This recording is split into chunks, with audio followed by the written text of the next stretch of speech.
I'm in need of work or a licensing deal ASAP.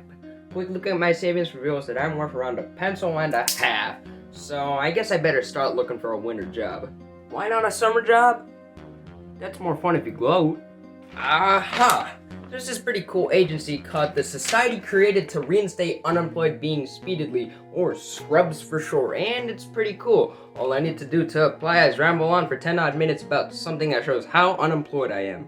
Well, considering I've got nothing else to be licensed, might as well head off to a license game. They're often associated with children, and children are unemployed, so it should all work out. Alright, let's get on with this thing. I can't finally wait to be a scrub! Listen, when you think of license games, what comes to mind? Lego Chima for the DS.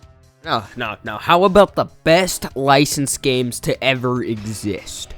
Yeah, Lego Chima for the DS.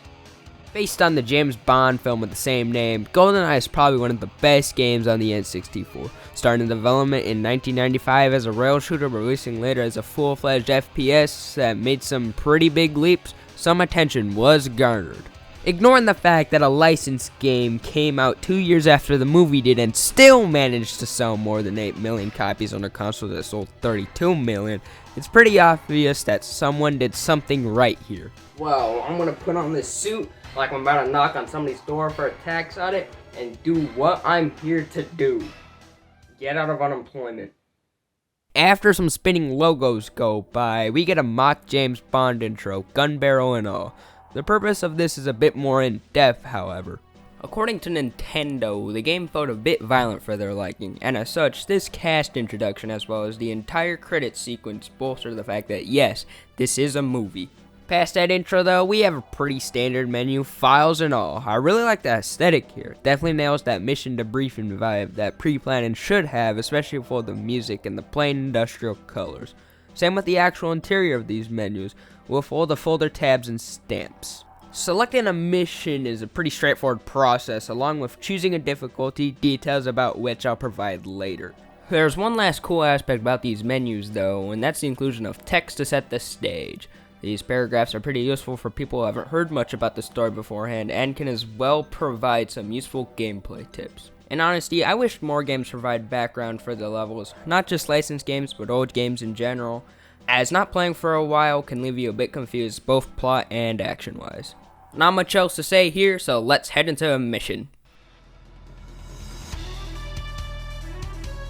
To reiterate, I really enjoy the opening cutscenes for these missions, helps with setting the stage and giving you a taste of what's coming up, as well the zoom into Bond's head is pretty neat.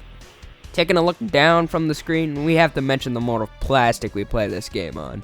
The N64 controller is kinda weird, and for this game we hold the middle and right prongs, and believe it or not, it's not terribly uncomfortable. The controller looks like it should be a lot more painful than it actually is, but when you get down to it and hold the thing, it's more than tolerable. I'll agree that the thumbstick is pretty garbage though, considering that you pretty much hold forward for the whole game and can really dig into your thumb. Controls are as follows. Use the stick to move forwards and backwards as well as turn left and right. B is your interact/reload key, with A allowing you to switch weapons. The Z trigger lets you fire your weapon, while R switches from standard aiming to giving you a crosshair and forcing in precise movements. The up and down C buttons lift your aim respectively, while left and right let you strafe. However, if you hold down R, then press any of the C buttons, you'll be able to crouch and lean, stuff I didn't really find that useful. Finally, Start pauses you, allowing you to do various things in the watch menu, and even select a few different control styles. If you got two controllers, you can even use one in each hand for two sticks, but I never felt this to feel right. The auto aim is actually pretty decent. Rather than jerking your aim around all over the place, Bond's arm itself does all the shifting, letting you focus on your next target. Manual aim, on the other hand, is like tossing garbage in the can from across the room. It usually doesn't end well. Actually moving Bond is alright. There's some momentum involved, but not too much to make him feel slippery. The left and right sensitivity feels pretty good, and all buttons are easily accessible, except maybe the C panel, but those aren't too important. There are a few gripes I have though, first being the B button. Doesn't happen often, but occasionally I need to reload before going through a door. Unfortunately, interactions have priority over reloads, and as such, it can be quite difficult to reload your weapon before walking into a group of people. Speaking of those aforementioned people, the enemy AI is pretty good. They take pretty good positions, can generally find their way around, and will duck and dodge bullets pretty smoothly, kinda like butter. However, they can also hit pretty hard, also kinda like butter. In some cases, however, the AI can be a bit too good. Attackers can censor their walls in certain conditions, which can be shown off well in this situation, where hostages are executed before I even enter the room to my left. Some of the later game enemies have incredible accuracy, being able to snipe you out of your auto-aim or even view distance. This would be justifiable if getting shot didn't do two annoying things. The first annoying thing is knockback, as getting shot throws off your movement and forces you to realign yourself, especially if you're lining up a shot on some sort of object. The second annoying thing is that getting shot cancels your ability to fire. You'll stop spraying mid-burst if you are hit, making going up against multiple enemies at once, especially if they're spread out, a nightmare. Occasionally they'll toss out grenades, and explosions to me never felt right. Instead of dealing a huge burst of damage, it'll instead be dealt over time, so while you'll have a chance to get out of the blast, I don't get this system that much. Not all assailants are created equal. Some have different health, accuracy values, and weapons, and a few bosses even show up in the form of Xenia and Trevelyan. They aren't particularly hard bosses per se, but they do add some variety to the gameplay. In terms of you'll be using to shoot at them, well, there's over 20 weapons ranging from pistols, rifles, shotguns, and even launchers.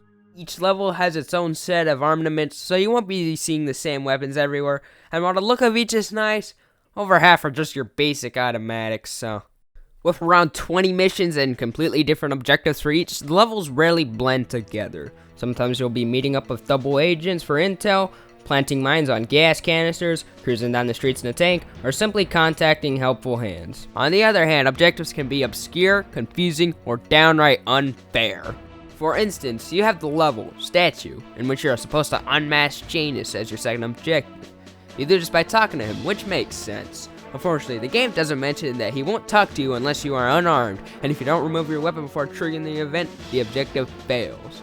Other times you have limited resources to complete a task, such as this mine in Surface 2.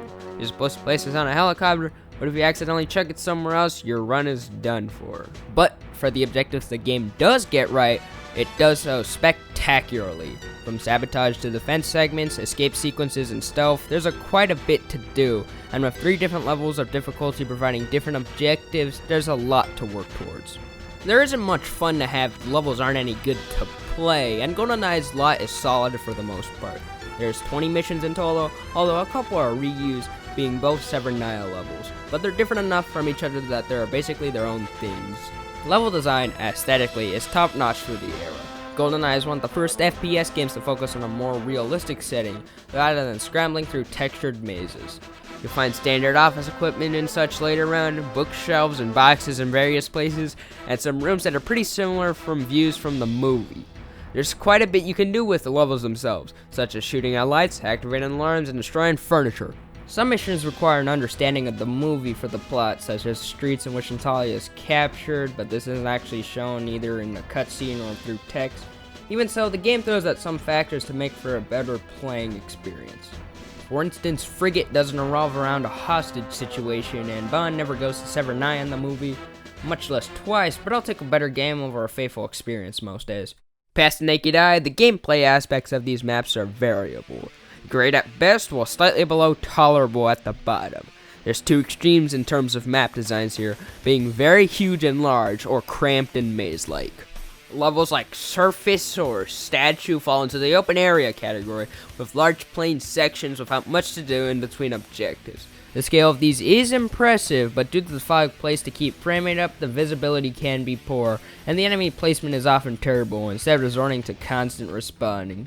On the opposite side of the political square, levels like Bunker 2 and Archives are maze-like and confusing. They make good deathmatch maps, and they also hold some pretty cool secrets, such as push walls, but I still find myself running without a head in these. The best levels find a mix between these, such as Caverns having a relatively straight pathway but with grand architecture, or Control with its red rooms being separated by smaller hallways. Some maps also feel the need to plaster empty rooms everywhere. While I get the world building aspect of this, I don't really see the gameplay benefit. The enemy and objective placement for the most part is good enough, and you can get good enough at memorization if you ever felt like blazing through these maps. There's one thing I find a cardinal sin though, and that's those blasted auto guns. And now, these would be fine if auto aim kicked in, but rather, you have to use the stupid manual aim, which kind of plays like a rail shooter, but it doesn't. And being around 2 pixels off means you have to miss. And even if you do line it up, the gun might just tell you to give up. And when you finally take it out, 5 enemies spawned in behind you and sap your health anyway. So I don't really know what, but man, when you realize all you had to do was stand around a corner, it really slaps you in the face. Like butter. Aside from that, the main 18 levels of Goldeneye are actually pretty fun time. I exacerbated the problems and some of the difficulty is a skill issue, but I was able to find some fun here. Now there are some extras, with the first being cheats. These are unlocked by completing levels under part time, and they range from enemy changes to new weapons. They're pretty cool and fun to collect. Now as for the extra levels, you have to complete the game again on Secret Agent in Ohio, and I just couldn't do it. This isn't a particularly hard game or anything, but for me, it is. I understand what's going on, what I need to do, but for whatever reason I just can't translate that into the actual game. In my defense, changing the difficulty does decrease the ammo from pickups, add new objectives, which is a cool thing by the way, and also decreases the effect of auto aim, but for the most part it's on me. I'm not too broken up about it though, as the main story is the highlight here, but aside from that, there's another reason why Goldeneye sold so much. The reason is regarded as one of the best N64, or in general, games of all time. That reason is the ability to copy save files. I guess multiplayer is up there in some way too. Plug in a second controller and you'll be treated to a time of either fun or a ground to make foes. There's quite a bit of modes ranging from your everyman's deathmatch to flag capture, one-hit kill, you know, the like, all named after various Bond movies.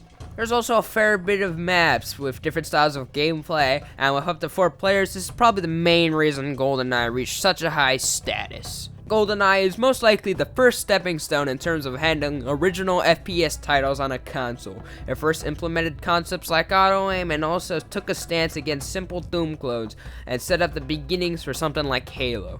Even though the N64 managed to spawn a sort of successor in the form of Perfect Dark, and its multiplayer mode was definitely an influence for the larger online lobbies of the later 2000s. Well, that's my unemployment finished. All I've got to do is send in this envelope and wait a few weeks and see what happens.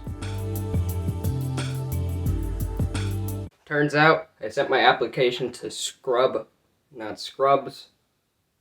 I'm clean now.